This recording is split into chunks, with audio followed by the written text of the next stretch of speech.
Oke,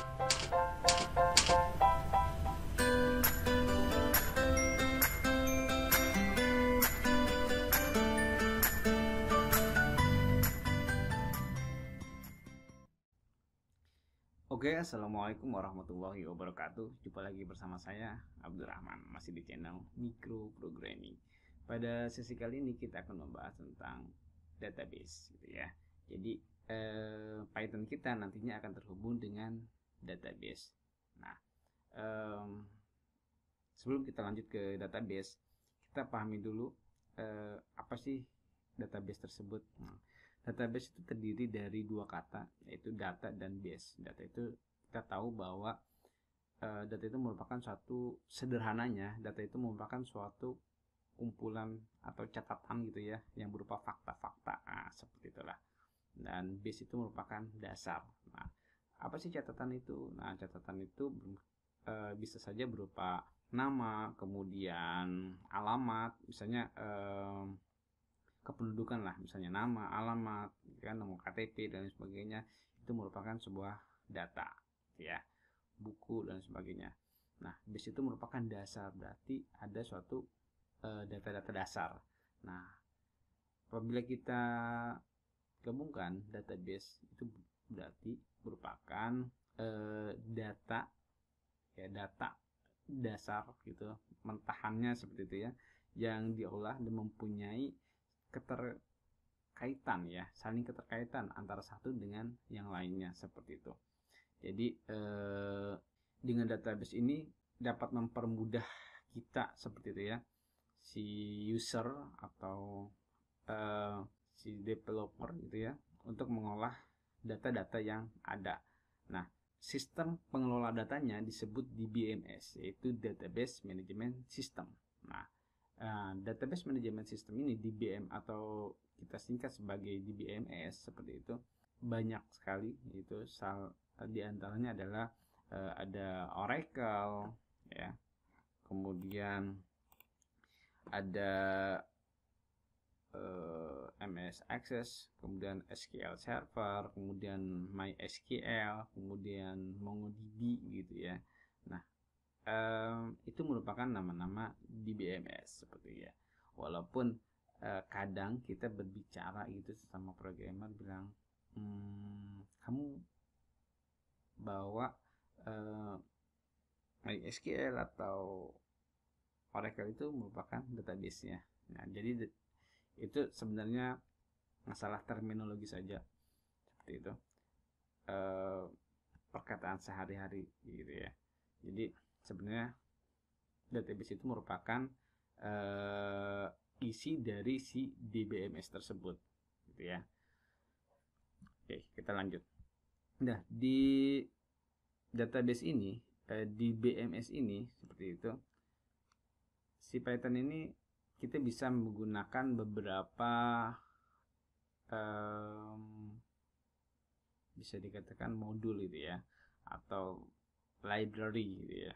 Nah, kalau kita ingin menghubungkan antara si Python ke DBMS-nya Oracle, itu kita bisa menggunakan CX Oracle.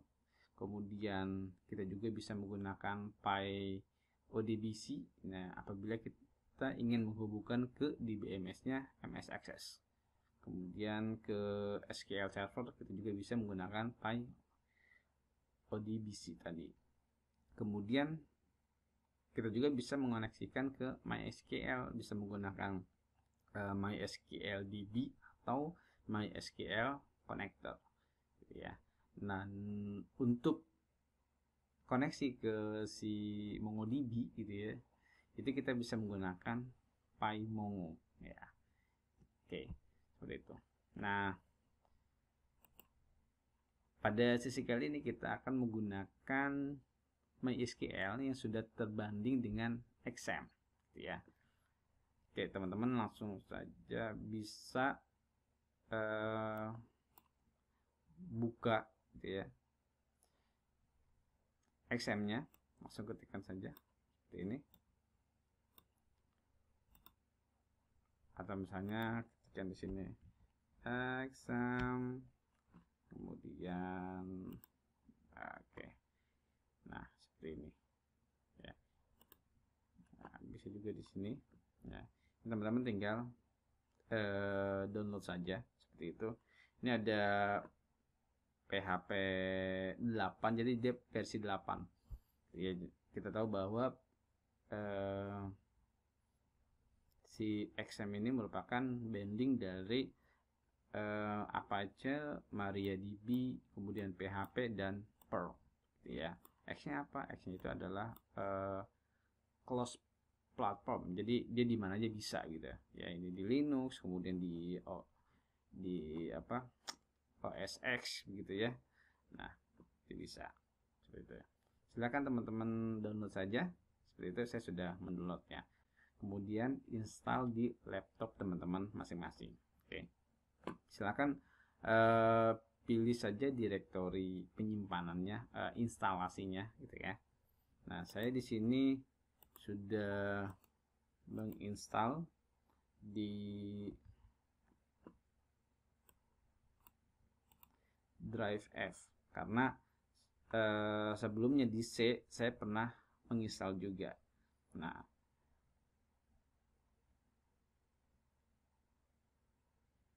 kita pergi ke F, kemudian ada exam-nya seperti itu, klik saja exam-nya, kemudian cari yang namanya ini control XM control XI gitu ya. Klik saja 2 kali gitu. Oke.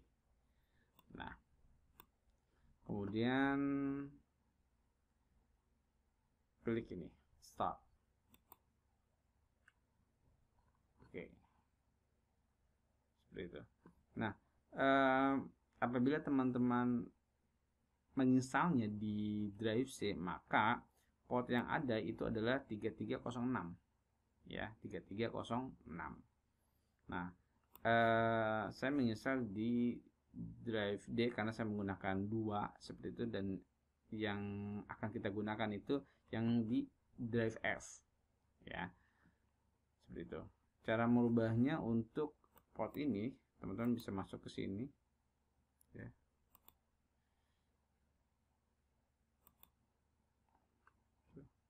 Kemudian cari atau Ctrl F saja. Ah, ini dirubah. Yang ada 3. Oke, yang ada 3306-nya itu dirubah seperti itu ya. Atau ini saya perlihatkan, ini yang di drive C. Oke. Nah, ini saya yang di drive C, ini yang di drive F ya. Jadi yang saya akan gunakan ini ya. Oke. Jadi teman-teman yang menggunakan drive C silahkan. Oke. Jadi tidak usah merubah portnya ya. Tapi kadang-kadang teman-teman menginstal aplikasi lain gitu, apabila portnya sudah digunakan bisa merubahnya gitu ya. Masuk ke my ini, kemudian cari yang atau bisa aja Ctrl F, kemudian 3306, kemudian bisa cari. Nah, port ini, nah ini silakan saja diganti ya, mana. Nah, 3306 silahkan diganti, dan yang lainnya gitu ya. Cukup. Oke. Sip. Saya stop. Oke. Nah,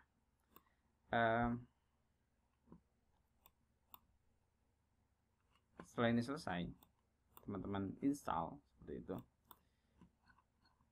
Kita masuk ke, saya ingin membuat, sebenarnya ini di mana saja sih ya. Saya masuk ke htdoc, kemudian saya membuat folder di sini,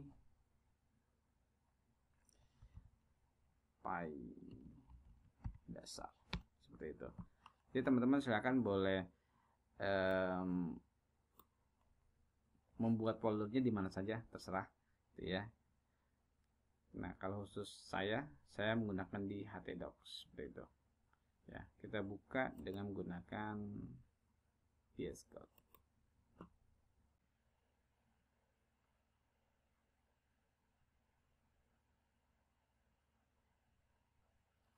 Oke, VS Code-nya sudah terbuka seperti itu. Kemudian di file dasar ini teman-teman buat file baru begitu. Saya ketikkan di sini 14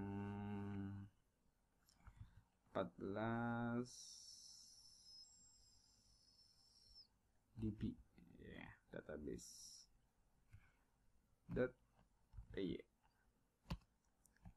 Silakan teman-teman pakai nama apa saja, silakan.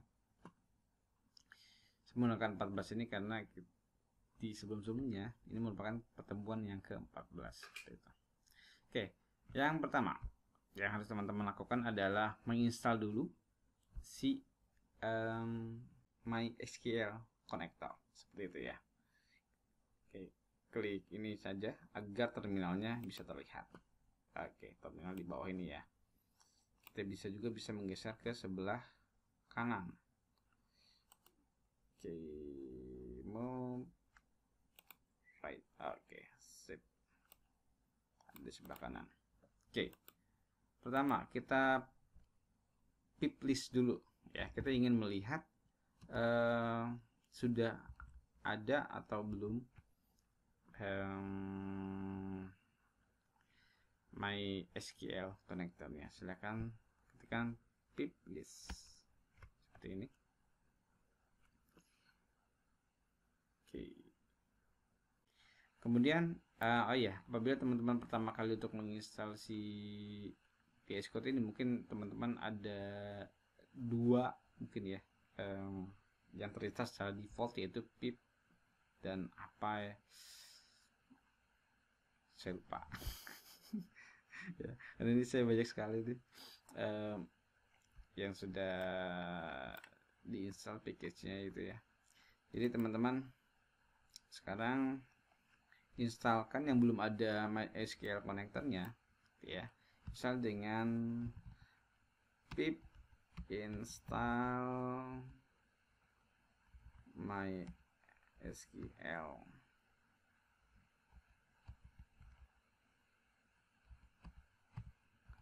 connector. Oke, sekarang di enter saja. Import MySQL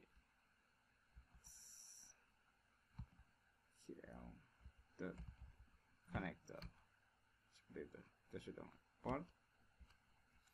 Kemudian di dalam MySQL connector itu ada suatu function atau fungsi gitu ya, namanya connect gitu ya. MySQL connector itu ada function yang namanya connect gitu. Kita panggil seperti itu, dan hasil pemanggilan ini ya kita taruh di sebuah variabel. Saya beri nama con, tapi terserah teman-teman gunakan nama yang lain, oke, tak masalah ya. Kemudian ada beberapa parameter yang harus diisi di sini. Yang pertama adalah, lihat di sini. Oke, saya seperti ini. Pertama adalah host, ya. Diisi dengan localhost. Hostnya apa? Seperti itu. Kemudian username, root, dan password. Jadi karena kita menggunakan XM, maka usernya adalah user defaultnya adalah root dan passwordnya adalah kosong. Seperti itu, ya. Oke. Setelah ini, jangan lupa jangan lupa di BMS-nya untuk diaktifkan ya. Oke. Dan kita coba di sini, kita simpan, save atau Ctrl S seperti itu, file, kemudian save as, ya, seperti itu, simpan. Udah simpan, save seperti ini aja. Oke. Sip. Kemudian kita run. Coba error tidak.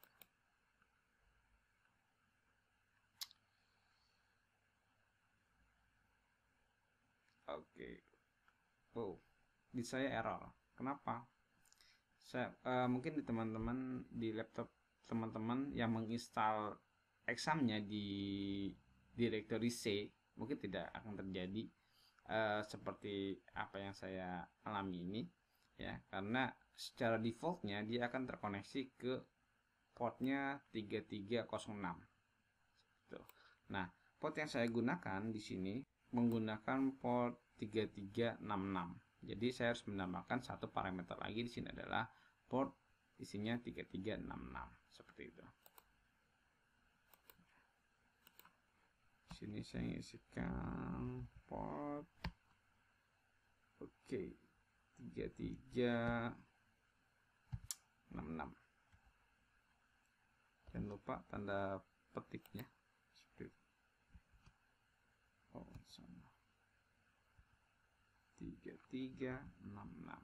Oke, tanda koma.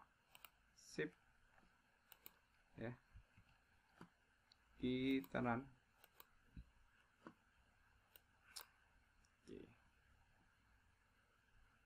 Oke, dia tidak terjadi.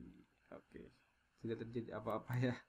Nah, kita tidak tahu ini sudah terkoneksi atau belum. Nah, untuk mengetahui dia terkoneksi atau tidak, kita bisa menggunakan if count. Jadi kita bisa menggunakan modul yang ada di si konektor tadi, gitu ya. Di dalam count itu ada yang namanya is connected. Titik 2, kemudian print. Kalau koneksi dia ngapain nih ya,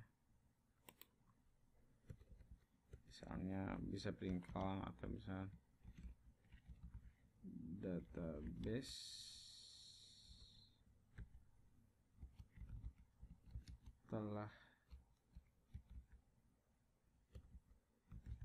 terhubung ya.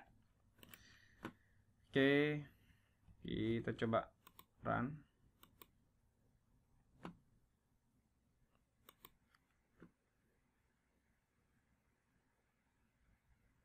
Oke, seperti ini ya. Gitu teman-teman, silakan dicoba-coba. Nah, tadi saya menggunakan ini, jangan lupa portnya gitu ya, apabila sudah digunakan. Jadi apabila defaultnya itu menggunakan 3306 seperti itu ya. Apabila dirubah tinggal sesuaikan ini saja ya. Hostnya localhost, kemudian usernya root, kemudian passwordnya yang pakai mam itu dia menggunakan password itu root ya. Oke, sekian dulu dari saya. Nanti kita bersambung lagi di pertemuan berikutnya. Assalamualaikum warahmatullahi wabarakatuh. Jangan lupa like and subscribe. Bye bye.